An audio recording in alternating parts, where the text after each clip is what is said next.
Why is it so important to revisit this point in history, and how far do you think we still have to go on the journey that this film documents?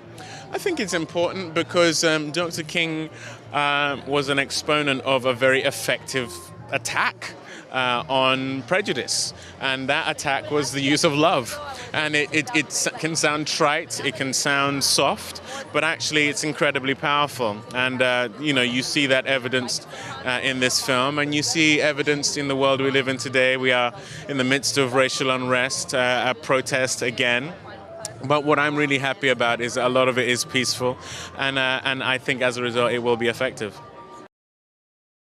I think it's the most effective period in the civil rights movement under Dr. King's tenure. I mean, those marches happened from January 1965 to March 65, and by August the law had changed. You know, that would be a tough thing to get done today, and I think it was a very dramatic period. You know, people died, there were marches, King and LBJ locked heads over this. It was just a very dramatic period, which lends itself to a feature film rendition.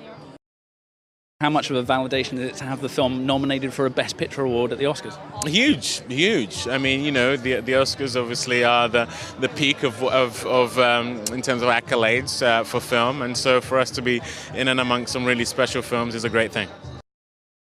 The biggest challenge really is joining the dots between who we think we know and who he actually was. We see these speeches, we see him give interviews, we know he was a civil rights leader, but who he was behind closed doors, I also had to go and find, and they couldn't be two different people. So that I think was the biggest challenge.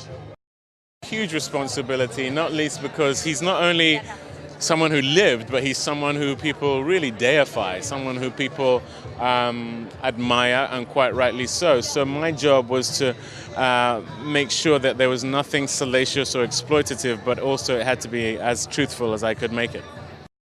I think it can be crippling to go in thinking of him as an icon or a historical figure, but to go in and think of him as a man primarily, at the end of the day, that's my job. That's what makes it compelling and revelatory for the audience.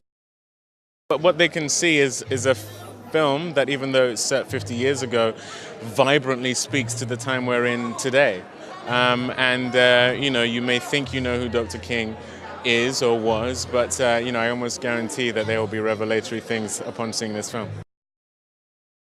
Well, if we don't know our history, we don't know where we're going. So often we just continue forward without really understanding what the beginning point was, what was the starting point. And Selma, around issues of justice and dignity, is one of the seminal American moments of freedom fighting. So, especially now with so much going on in the United States around protest, I think it's perfect that this film be out now. It's an astonishing performance from David. I think one of the great achievements of the film, though, is that it blends a portrait of a man with a portrait of a point in time and a movement. Can you talk about balancing that and how vital it was to have David on board to do that? Our goal with the film was to unencase Dr. King from marble. He's a speech, he's a statue, but he's very rarely seen as a man. He's seen as someone who said, "I have a dream," and believed in peace, and we don't know much more about him. So our goal was really to humanize him, to make sure that you understand that he had a wife, he had children, he had worries, he had the weight of the world on his shoulders, really, and yet he still managed to do great things. That's remarkable, and that's what we try to share.